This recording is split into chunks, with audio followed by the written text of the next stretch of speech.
Hello and welcome to another edition of Stockwatch. So the Goldman Sachs Group have been in the headlines recently as they have said that they have upgraded their 2021 WTI price forecast, and they're expecting that it's going to jump over $70 as they expect demand to outstrip supply with increases from OPEC and Iran.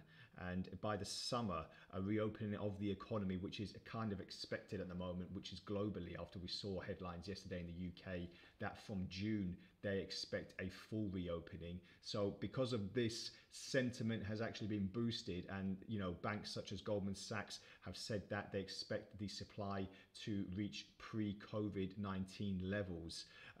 But inventories remaining kind of tight into the summer. The US standard is expected to reach, I looked at it this morning and it's continued the rally above $62, going into $63 now. So, by the summer, it's not really that much, that plausible that it's not going to get to $70. So this is what a lot of the banks are actually forecasting now. And especially, it's quite a significant step in the right direction, as the bank recently said that they projected $62 by the summer. And this was only a few months ago, but now it's been boosted up to over $70. So that's quite a significant switch in their sentiment as well. And, we look at lockdowns that have slowed the spread of the COVID-19, but as lockdowns get lifted, we'll have to see if this comes into fruition later. There was a price war between Saudi Arabia and Russia, which caused inventories to swell last year as well. So this is quite a big push, especially if you see that last year, oil prices going to record lows, plunging very, very low, and, record levels are really hard to get away from, especially if sentiment is actually on the downside as well.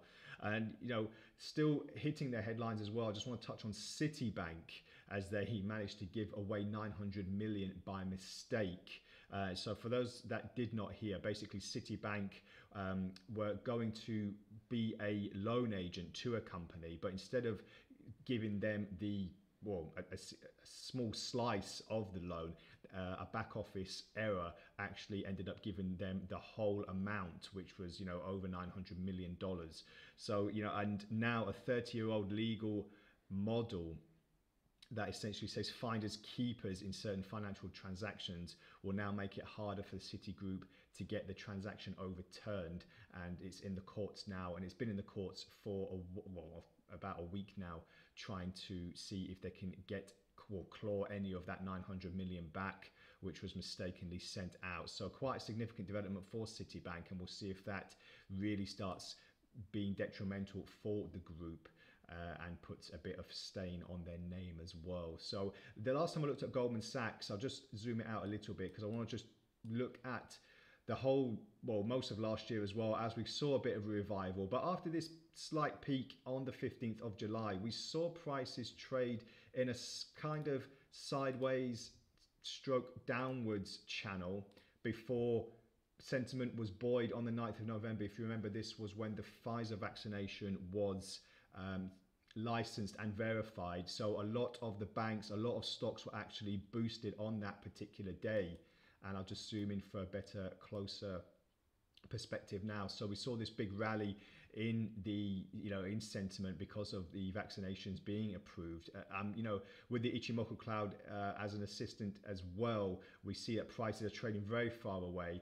But now we're just wondering now, if I'm just looking at these recent peaks and troughs that we're seeing, and just seeing if we can move away from them, because it looks at this like the start of a bit of a head and shoulders pattern as well that could come into fruition. I've seen, looking on momentum, we saw this long-term hidden bullish divergence, which has propelled prices higher. But now, if you see in the last few trading sessions, we saw this bearish divergence as well. And if that comes into fruition, then as I said, prices are looking to start to wane, and I'll be looking to see if it starts piercing this $308 barrier, and then we'll move further down to the cloud and possibly back down to the recent support that we saw at the recent low. However, if this is a head and shoulders pattern, then I'll be looking to see where the neckline will be as well as the bounce. So just something to look forward to in the next few trading sessions for Goldman Sachs. Citigroup, on the other hand, again, we saw this buoyant jump on the 9th of November. You see a lot of, institutional banks such as, JP Morgan Chase, and even European banks like Commerzbank and Deutsche Bank. They also had the big rally when the vaccinations were approved. But with the only difference with Citibank is we're seeing quite a big similarity. We've got this long-term divergence here, and then the recent bearish divergence as well, but it's not as much as a divergence as Goldman Sachs because the momentum did start waning a bit earlier. And as you can see here, prices are now just touching the Ichimoku cloud, which confirms that we might actually either see a bounce higher to the recent peaks, or we actually might see cloud engulfment, just depending on if it can just touch the top board of the cloud and stay away from it, because if prices start to wane, then I'd fully expect, cloud engulfment. And then again, I'll be looking to see if I can put any positions in at the lower or the higher end of $57. So just something to look forward to in the next few trading sessions. That's all from the Stock Watch today. Thank you very much for joining me. If you have any comments or queries, please feel free to add them to the post and I'll get back to you as soon as possible. Have a great trading day ahead and bye for now.